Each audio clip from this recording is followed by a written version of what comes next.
संस्कृत कौमुदी में आप सभी लोगों का स्वागत है। मित्रों, श्रीमद् भगवद गीता की कक्षा कल रविवार और परसों शनिवार को बंद थी, क्योंकि हमारे प्रायः भाइयों और बहनों के कल यूपी टेट की परीक्षा थी, जो कि संपन्न हो गई।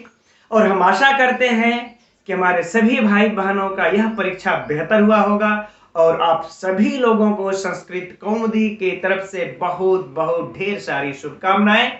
और अब हम लोग आज से इस द्वितीय अध्याय सांख्य योग की कक्षा को, श्रीमद् भगवद गीता की कक्षा को अनवरत चलने देते हैं। तो आज की कक्षा में मित्रों हम लोग सबसे पहले श्लोकों के अर्थों को देखेंगे, तत्पश्चात इसमें से एक एक शब्दों के व्याकरणात्मक टिप्पणियों को देखेंगे कि इसमें कौन सा संधि है, कौन सा समास है, कौन सा प्रत्यय है, कौन सी धातु है, कौन सा लिंग है, कौन सा वचन है, यह सब देखेंगे। तो वह सब हम आप लोगों को स्क्रीन पर दिखाएंगे, क्योंकि अब वह सब इस पूरे बोर्ड पर लिखने में ज्यादा समय लगेगा और आप लोगों का थोड़ा सा समय बचाना है। ठीक, तो उसको हम लोग स्क्रीन पर देख लेंगे। तो पहले हम लोग इसके अर्थ को समझते हैं। तो हम लोग मित्रों शुक्रवार की कक्षा में 25वें श्लोक तक अध्ययन कर चुके हैं और आज की कक्षा में अब 26वें श्लोक से अध्ययन प्रारंभ करते हैं।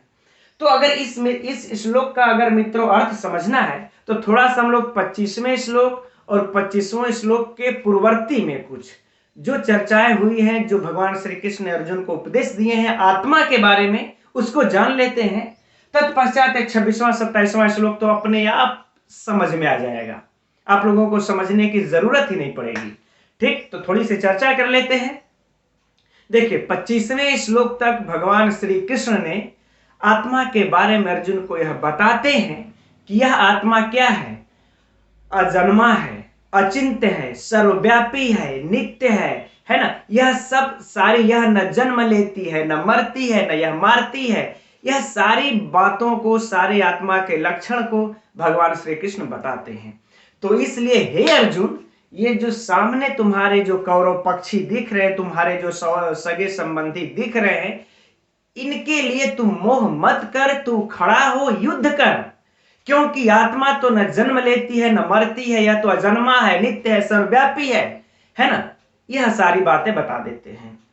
फिर भी अर्जुन जब टस से मस नहीं होते हैं, तब भगवान श्री कृष्ण पुनः कहते हैं, चलो अच्छा, यह मान लिए, तुम यह मान लो कि आत्मा जन्म लेती है और आत्मा पुनः मर भी जाती है ना। आत्मा जन्म ली और मर गई, क्योंकि यह आत्मा न तो जन्म लेती है न मरती है। लेकिन चलो, तो हम मान लेते हैं, अगर तुम यह मानते हो कि आत्मा जन्म लेती है फिर मरती है, तो भी तुम शोक करने के योग्य नहीं हो।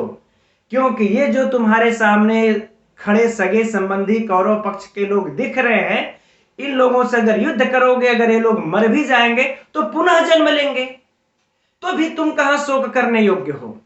और अगर तुम ऐसा सोचते हो कि आत्मा जन्मा है, नित्य है, तब भी तुम शोक करने योग्य नहीं हो। तो दोनों पक्षों से देखा जाए तो हे अर्जुन, तुम शोक करने के योग्य नहीं हो।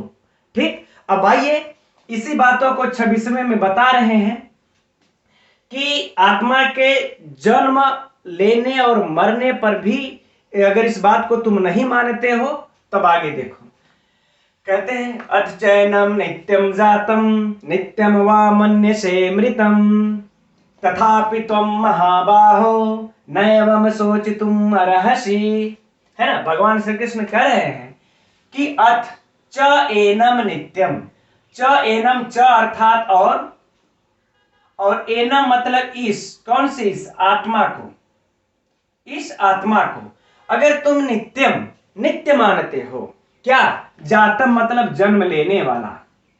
अगर तुम, हे अर्जुन, अगर तुम इस आत्मा को नित्य जन्म लेने वाला मानते हो, और फिर नित्य मने नित्य, वा मन्य से मने मानते हो, मन्य से अर्थात मानते हो, मृतम मने मरने वाला। और हे अर्जुन, अगर इस आत्मा को तुम नित्य मरने वाला मानते हो, ठीक, स्पष्ट क्लियर हो गया अर्थ कि हे अर्जुन अथ चैनम नित्यम जातम, हे अर्जुन, यदि तुम इस आत्मा को नित्य जन्म लेने वाला मानते हो, या फिर नित्य वा मन्य से मृतम, यदि तुम इस आत्मा को नित्य मरने वाला मानते हो, तथापि, तो फिर भी त्वम मने तुम, महाबाहो मने हे महाबाहो, हे अर्जुन।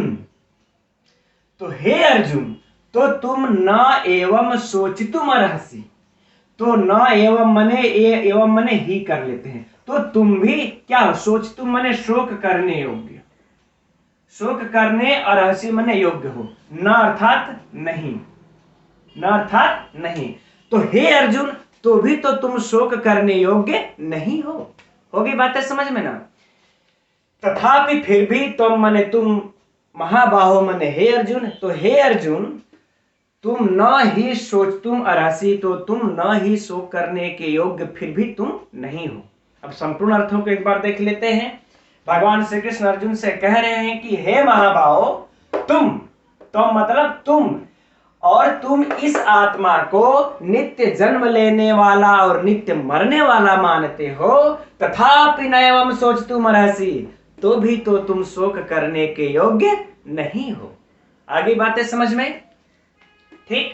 अब इसमें से मित्रों हम लोग व्याकरणात्मक टिप्पणियों को देखेंगे, उससे देखते हैं इसमें कोई इस तरह से प्रश्न ठीक नहीं बनता, ठीक है। इसमें से अब हम लोग एक एक शब्दों के इस व्याकरणात्मक टिप्पणी को देखते हैं।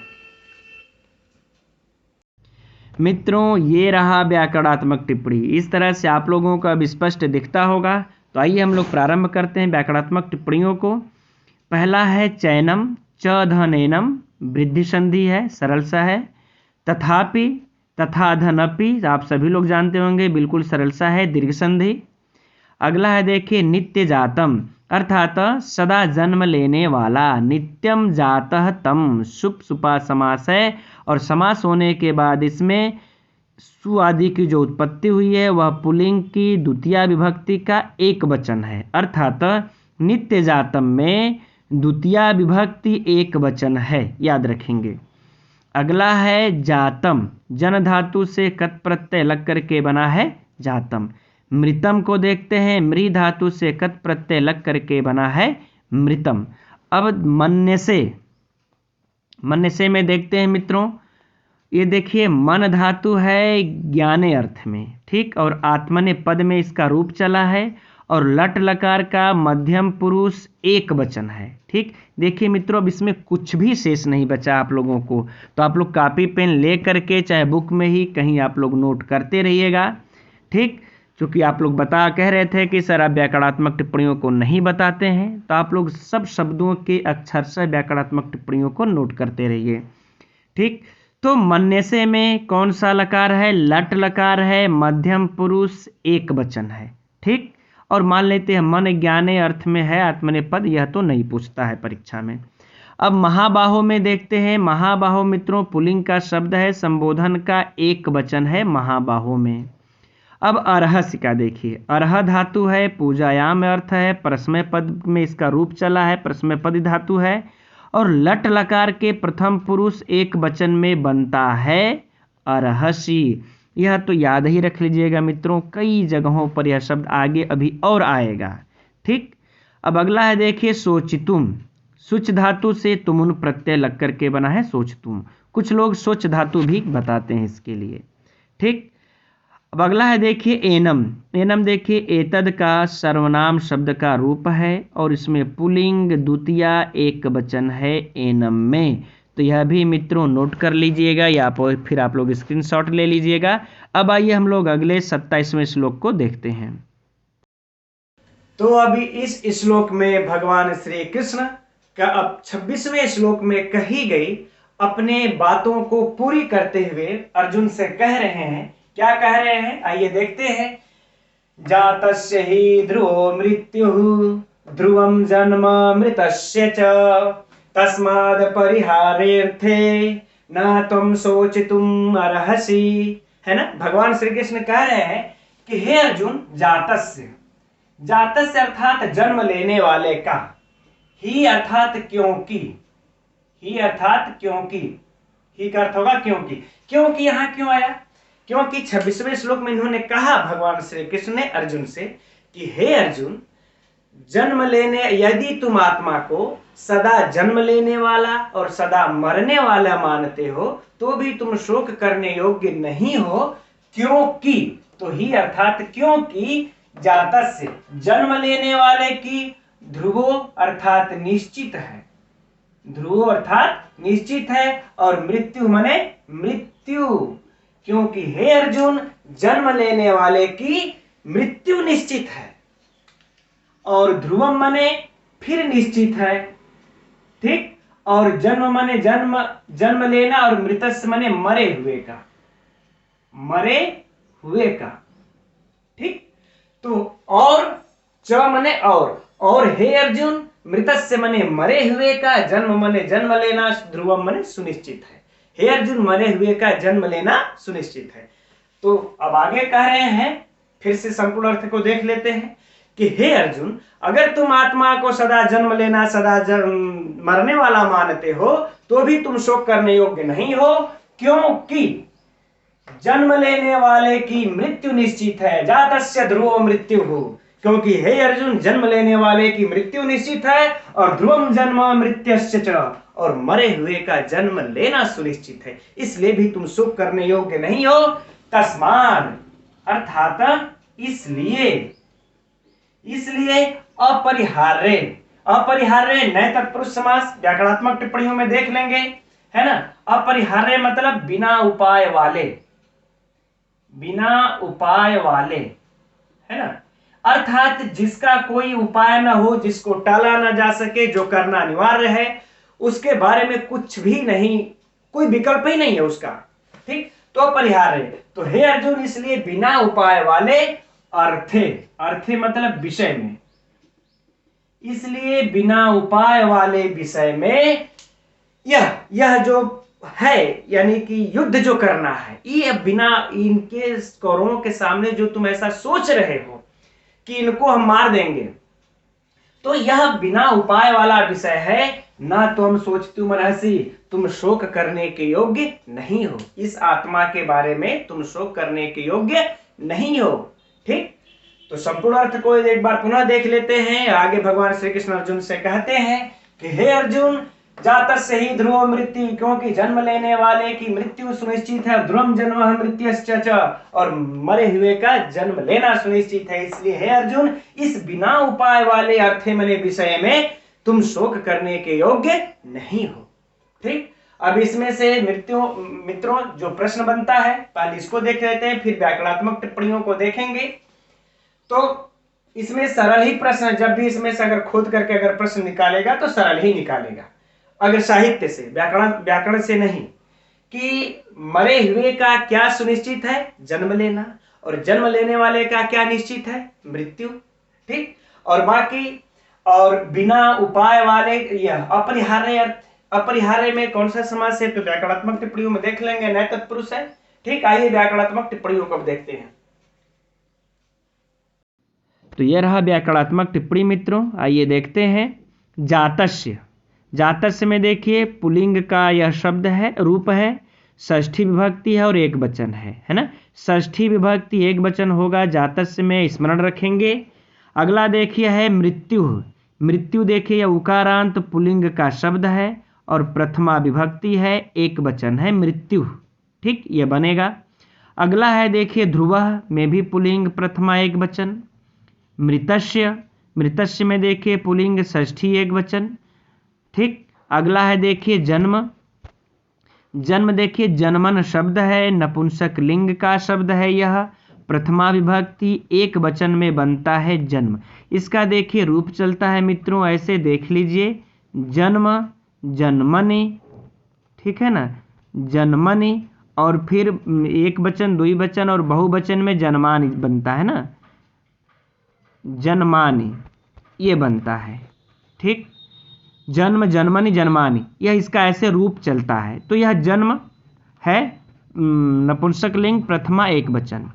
अब आगे देखिए तस्माद परिहार्य, तस्मात् अपरिहार्य, यहाँ पर देखिए तस्माद परिहार्य, तस्माद परिहार्य में संधि हुई है, कौन सी संधि है, जसत्व संधि है, तस्मात् अपरिहार्य। अब फिर हम लोग अपरिहार्य का देखते हैं। अपरिहार्य में देखिए न परिहार्य अपरिहार्य, नए तत्पुरुष समास, यह भी क्लियर हो गया अब आप लोगों को। अपरिहार्य में कौन सा समास है, नए तत्पुरुष। लेकिन यहाँ पर देखिए अपरिहार्य है तो अपरिहार्य अर्थ है, अपरिहार्य अर्थ में अब चूंकि अपरिहार्य अर्थ में संधि हुई है तो कौन सी संधि है? पूर्व रूप संधि है। ठीक, अब परिहार्य है तो यह परिहार्य शब्द की कैसे व्युत्पत्ति होती है? तो परि उपसर्ग पूर्वक ह्री धातु से ण्यत प्रत्यय लगाकर बनता है परिहार्य।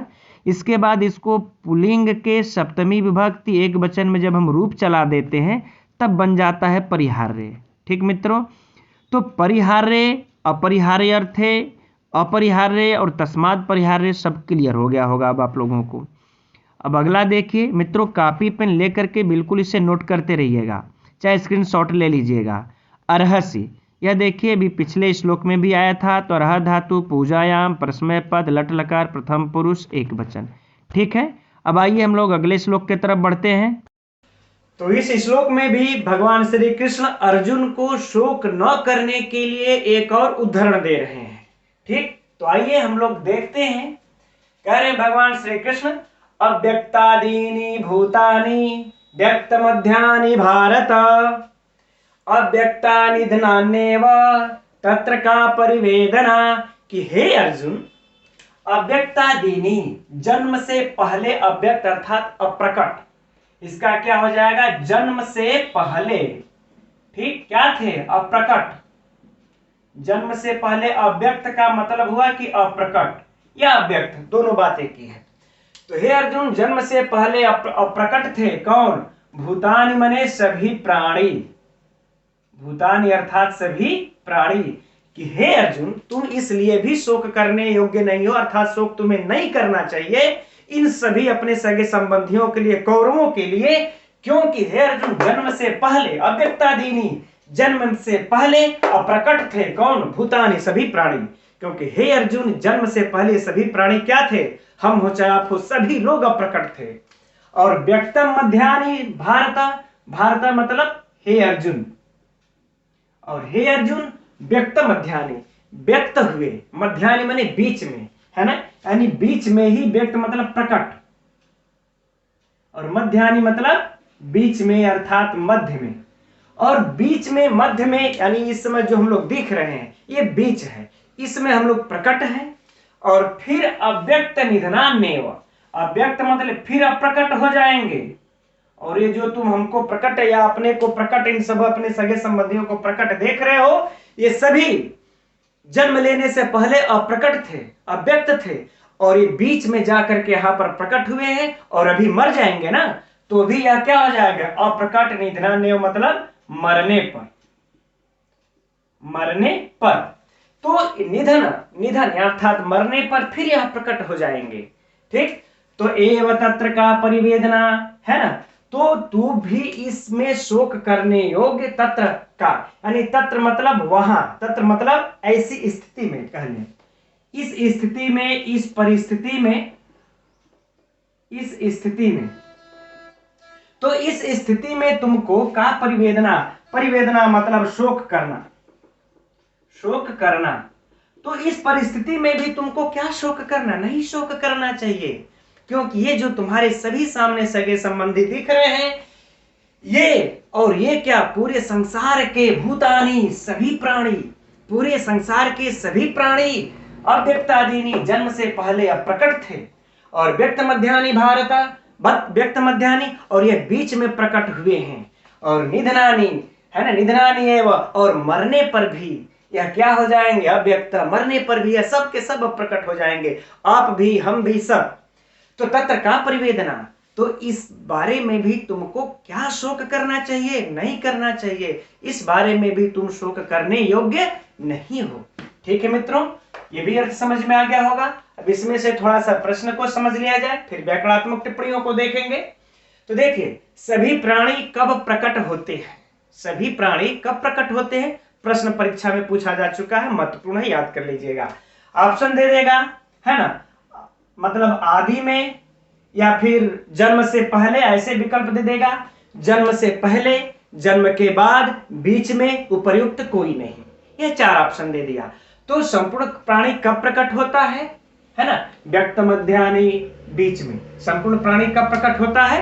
बीच में। ठीक, और बाकी ये जो है तत्र का परिवेदना, तुमको किस स्थिति में शोक नहीं करना चाहिए, तो ये तो 28वें श्लोक में भी कह रहे हैं तुमको इसलिए शोक नहीं करना चाहिए, और ये जो है कि 27वें श्लोक में भी कहे है ना कि न क्या बोलते तुम सोच तुम रहसी। 26वें श्लोक में भी कहे तुमको शोक करने योग्य नहीं है। तो अगर शोक करने न योग्य जैसे अगर प्रश्न कोई देगा तो फिर जैसा विकल्प बहुत सारे बन सकते हैं। उसके लिए मित्रों हम आप लोगों के लिए प्रैक्टिस सेट तैयार कर रहे हैं, उसको मैं ऑनलाइन लेकर के आऊंगा और आप लोगों से टेस्ट देंगे, आप लोग उसका टेस्ट देंगे, क्वेश्चन बोलेंगे, आप लोग आंसर दीजिएगा। ठीक, तो उसके लिए जैसे ही 72 श्लोक समाप्त होते हैं 2-3 दिन हम लोगों का चलेगा प्रश्नोत्तरी लाइव। ठीक है मित्रों, अब आइए इसके व्याकरणात्मक टिप्पणियों को देखते हैं। ये रहा व्याकरणात्मक टिप्पणी, आइए देखते हैं। अव्यक्तादीनि अव्यक्त आदि एसाम तानि बहुब्रीहि समास है। ठीक है मित्रों, और फिर जब सुआद की उत्पत्ति करते हैं इसमें तो नपुंसक लिंग के प्रथमा विभक्ति बहुवचन में बनता है अव्यक्तादीनि। तो यदि परीक्षा में पूछे अव्यक्तादीनि में कौन सा समास है तो बहुब्रीहि समास है। यदि पूछ दे कौन सा विभक्ति और वचन है तो प्रथमा विभक्ति बहुवचन है। इस प्रकार से याद रखेंगे। अब अगला है देखिए अव्यक्त निधनानि, अव्यक्त निधनानि। इसमें भी मित्रों अव्यक्तम निधनम एसाम तानि अव्यक्त निधनानि। ठीक, कौन सा समास हुआ? बहुब्रीहि समास हुआ। और व्युत्पत्ति जब सुवाद की उत्पत्ति करेंगे तो क्या बनेगा इसमें? नपुंसक लिंग प्रथमा विभक्ति बहुवचन, यह भी बन जाएगा।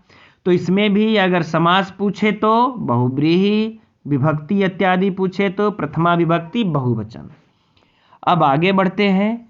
अव्यक्त निधनान्येव, यानी अव्यक्त निधनानिधन एव। यदि संधि पूछ दे तो यण संधि है, सरल सा है, आप लोग देख सकते हैं। ई के बाद ए आया है तो यण संधि होगी ही होगी। अब देखते हैं परिवेदना। परिध उपसर्ग पूर्वक दिव धातु ऋच के बाद युच प्रत्यय भावे अर्थ में लग करके सुवाद की उत्पत्ति करने पर स्त्रीलिंग के प्रथमा विभक्ति एक वचन में परिवेदना रूप बनता है। जब परिवेदना रूप बन जाता है मित्रों तो इसका जब रूप चलाएंगे तो जैसे लता का रूप चलता है वैसे ही ठीक परिवेदना का भी रूप चलेगा। अब आगे देखते हैं भारत। इसमें देखिए पुल्लिंग का शब्द है, संबोधन है, एक वचन है, यह शब्द बार बार आया है, इसको ध्यान में रखेंगे। अगला व्याकरणात्मक टिप्पणी है देखिए भूतानी। भूतानी देखिए नपुंसक लिंग का शब्द है, प्रथमा विभक्ति बहुवचन, याद रखेंगे। ठीक, व्यक्तम मध्यानि, यह इसमें है देखिए नपुंसक लिंग का शब्द है, प्रथमा विभक्ति बहुवचन है इसमें भी। ठीक, अब हम लोग आगे देखते हैं अगला श्लोक। आगे इस 29वें श्लोक में भगवान श्री कृष्ण अर्जुन से कहते हैं, हे अर्जुन, जिस आत्म तत्व के बारे में हम लोग चर्चा कर रहे हैं ना, यह आत्म तत्व बड़ा ही गहन है। इसलिए किस लिए, आइए देखते हैं इस श्लोक में। करें आश्चर्यवत् पश्यति कश्चिदेन आश्चर्य वदति तथैव चान्यः आश्चर्यवच्चैन मन्यः शृणोति श्रुत्वापेनं वेद न चैव कश्चित्। भगवान श्री कृष्ण कह रहे हैं कि हे अर्जुन, आश्चर्यवत् पश्यति, यानी आश्चर्य के समान पश्यति माने देखता है। यह सब तो आज बिल्कुल सरल है मित्रों, इसमें कुछ सोचना समझने की कोई बातें नहीं है। आश्चर्य मतलब आश्चर्य की भांति, पश्यति माने देखता है, कश्चित माने कोई, कोई का तात्पर्य क्या होगा? कोई महापुरुष, कोई महापुरुष। और एनम, एनम माने इसको, किसको? आत्मा को। तो हे अर्जुन, इस आत्मा को कश्चित माने कोई महापुरुष आश्चर्यवत् पश्यति, आश्चर्य के समान देखता है।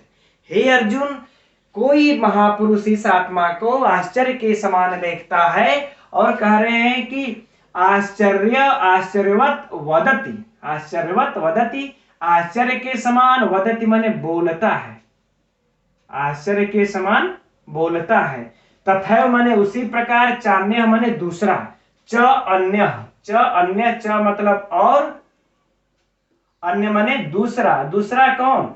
दूसरा महापुरुष, दूसरा महापुरुष। ठीक है, तो कह रहे हैं कि और जो दूसरा महापुरुष है वह उसी तथा माने उसी प्रकार यानी आश्चर्य के प्रकार इस आत्मा को वदति माने बोलता है, अर्थात वर्णन करता है। बोलता की जगह यदि हम लोग वर्णन लिख लेंगे तो और सुंदर लगेगा। ठीक, तो वर्णन करता है। आ गई बातें समझ में?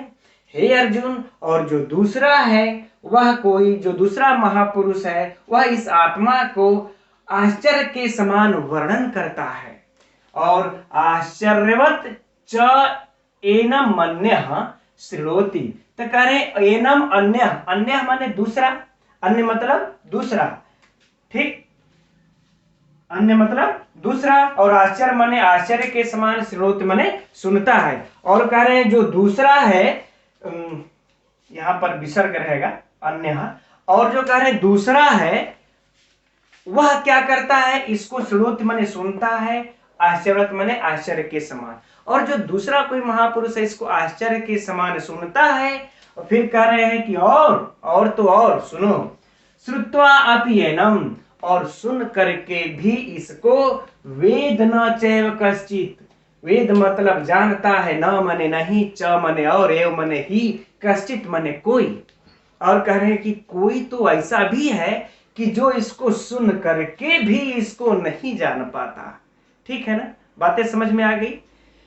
पहला क्या है, पूर्ण संपूर्ण अर्थ को एक बार पुनः देख लेते हैं। कह रहे हैं अर्जुन से, हे अर्जुन, इस आत्मा को कोई महापुरुष आश्चर्य के भांति देखता है, और दूसरा कोई चान्य और को दूसरा कोई महापुरुष इस आत्मा को आश्चर्य की भांति वर्णन करता है।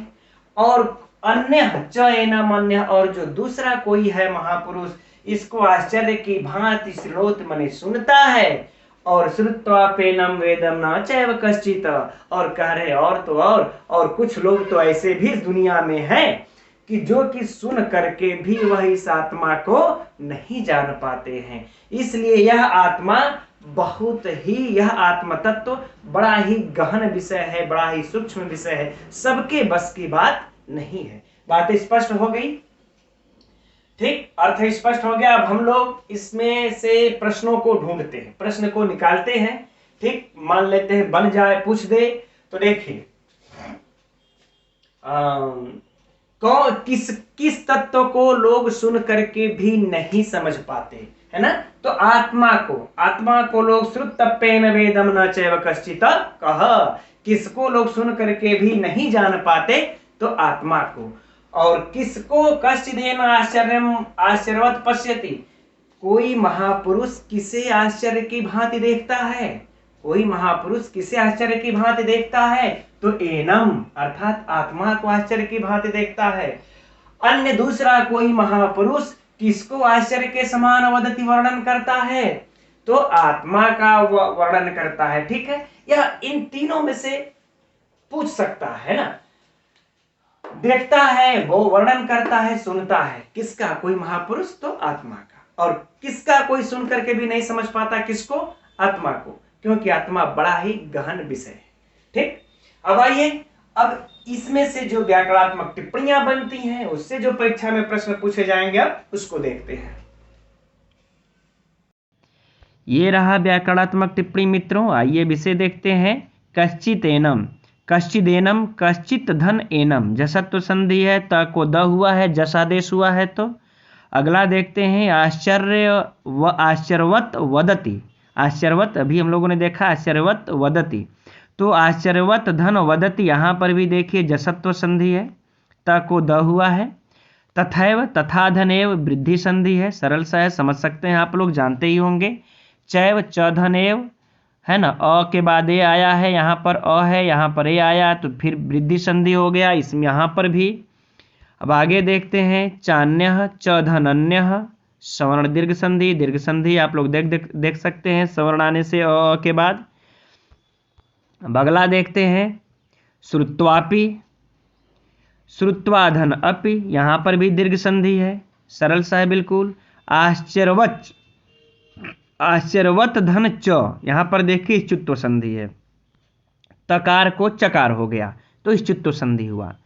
अब अपेनम, अपि धनेनम, ई के बाद ए है तो यण संधि, सरल सा है। देख सकते हैं श्रुत्वा में कौन सा प्रत्यय है, श्रोधन कत्वा, श्रुत्वा। पश्यत में देखिए दृशिर धातु है, यहाँ पर बिंदी रहेगा मित्रों, अनुस्वार थोड़ा सा दृशिर। इसी को हम दृश्य धातु भी इसी को ही बोलते हैं, ऐसा मत समझिएगा ये दूसरी है। दृश्य धातु जिसको बोलते हैं इसका मूल जो होता है दृशिर होता है। प्रेक्षण अर्थ में परस्मय पद की धातु है यह। लट लकार प्रथम पुरुष एक वचन में बनता है पश्यति, सरल सा है। वदति, वद धातु है वक्तायाम अर्थ में, वक्तायाम वाची अर्थ में है। परस्मय पद में इसका रूप चलता है। लट लकार प्रथम पुरुष के एक वचन में यह रूप बनता है। इस प्रकार से यह रहा मित्रों। अब हम लोग आइए अगला श्लोक देखते हैं। आइए अब आगे बढ़ते हैं तीसरे श्लोक के तरफ। इस श्लोक में एक बार पुनः भगवान श्री कृष्ण अर्जुन को उदाहरण देते हुए कहते हैं, हे अर्जुन, न तुम सोच तुम रहसी, तुम शोक करने योग्य नहीं हो। अब इस बार भगवान श्री कृष्ण क्या उदाहरण देते हैं, आइए श्लोक में देखते हैं। देहि नित्यमुअध्योयं देहे सर्वस्य भारत, तस्मात् सर्वाणि भूतानि न त्वं शोचितुम् अर्हसि।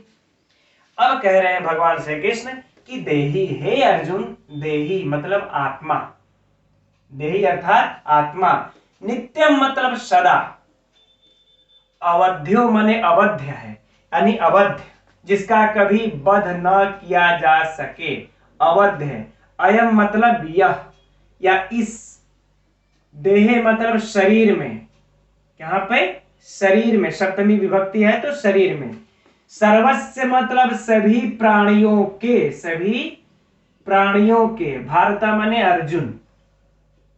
आगे बातें समझ में कि हे अर्जुन, हे अर्जुन, यह आत्मा सदा ही अवध्य है। यह शरीर में यानी इस शरीर में सभी प्राणियों के, यह सभी प्राणियों के शरीर में यह आत्मा सदा ही अवध्य है। बातें क्लियर हो गई, फिर से देख लीजिए। देही अर्थात आत्मा में, नित्यम मतलब सदा ही, अवध्य मतलब अवध्य है। यह आत्मा सदा ही अवध्य है। कहां पे अवध्य है तब बताते हैं, अयम सर्वस्य, यह सभी प्राणियों के शरीर में, यह आत्मा यह सभी प्राणियों के शरीर में सदा ही अवध्य है। इसलिए भारत, हे अर्जुन, तस्मात्, इस कारण से भी, इस कारण से भी, ठीक, इस कारण से भी सर्वाणि भूतानि, सभी प्राणियों में, सभी प्राणियों के लिए, सर्वाणि भूतानि, सभी भूतानि मतलब प्राणियों के लिए, ठीक, प्राणियों के लिए, न तुम सोच तुम रहसी, तुम शोक करने योग्य नहीं हो। देखिए ऐसे ही थोड़े ही अर्जुन जो है कि युद्ध करने के लिए, जिनके लिए थोड़े देर पहले रो रहे थे, शोक कर रहे थे, उनके लिए युद्ध करने के लिए, उनके ऊपर बाण चलाने के लिए तैयार हो गए। ऐसे ही नहीं, बहुत कुछ भगवान श्री कृष्ण को कहना पड़ा। तो सबसे पहले भगवान श्री कृष्ण अर्जुन को आत्मा के बारे में ही शिक्षा देते हुए यही कहते हैं, है ना, कि हे अर्जुन, यह आत्मा सभी प्रकार के प्राणियों में, सभी प्राणियों में सदा ही अवध्य है। इस कारण से भी सर्वाणि भूतानि, सभी प्राणियों के लिए, न तुम सोच तुम रहसी, तुम शोक करने योग्य नहीं हो। आगे बातें समझ में। अब इसमें प्रश्न को देख लेते हैं। तो यह बन जाएगा कि सदा अवध्य कौन है, सदा अवध्य रहने वाला कौन है, तो आत्मा। नित्यम अवध्यो का, नित्यम जिसका नित्य सदा ही जो अवध्य है वह कौन है, आत्मा। यह प्रश्न अगर पूछ दे, या सभी प्राणियों में अवध्य कौन है, आत्मा। अच्छा, हे अर्जुन को किस कारण से भी शोक नहीं करना चाहिए, अर्जुन को किस कारण से शोक नहीं करना चाहिए, अगला प्रश्न अगर इस तरह से बन जाए कि, तो अब आप लोग यहाँ पर यह देख सकते हैं कैसा ऑप्शन है। क्यों कि आत्मा सदा ही अवध्य है सभी प्राणियों में के शरीर में, इसलिए अर्जुन को शोक नहीं करना चाहिए, है ना, इसलिए अर्जुन शोक करने योग्य नहीं हो। ठीक, इस प्रकार से प्रश्न बन जाए इसमें से, तो अध्ययन कर लेंगे। ठीक है, अब इसके व्याकरणात्मक टिप्पणियों को देखते हैं। ये रहा अगला व्याकरणात्मक टिप्पणी। अवध्य, न अवध्य, अवध्य, नए तत्पुरुष समास। सुआदि की उत्पत्ति करने पर पुल्लिंग के प्रथमा एक वचन में रूप बन जाता है अवध्य। समास पूछे तो नए तत्पुरुष, विभक्ति वचन पूछे तो प्रथमा एक वचन। अवध्योयम, अवध्य धनयम विसर्ग संधि, पहले जिसमें देखिए है विसर्ग संधि है, विसर्ग संधि के सकार का रेफ होता है, रेफ का फिर उकार, रे मतलब र को ऊ होता है अतोर और प्लुदाद प्लुते से, फिर उसके बाद गुण हो जाता है आद गुण से, गुण होने के बाद ऊ को गुण होने के बाद पूर्व रूप हो जाता है। इसकी व्याख्या हम पिछले क्लास में चर्चाएं हो चुकी हैं, यहाँ पर पुनः उसकी आवश्यकता अब नहीं है। देही, देही माने क्या होता है? आत्मा। तो देहिन शब्द है नपुंसक लिंग के पुल्लिंग, यह जो है कि नकारांत शब्द है, न यहाँ पर नकारांत होगा, पुल्लिंग का शब्द है, प्रथमा के एक वचन में, पुल्लिंग प्रथमा एक वचन में बनता है देही। याद रहे मित्रों, यह महत्वपूर्ण है, पूछ सकता है। तो देही का प्रथमा एक वचन में बनता है ना, प्रथमा एक वचन में देही।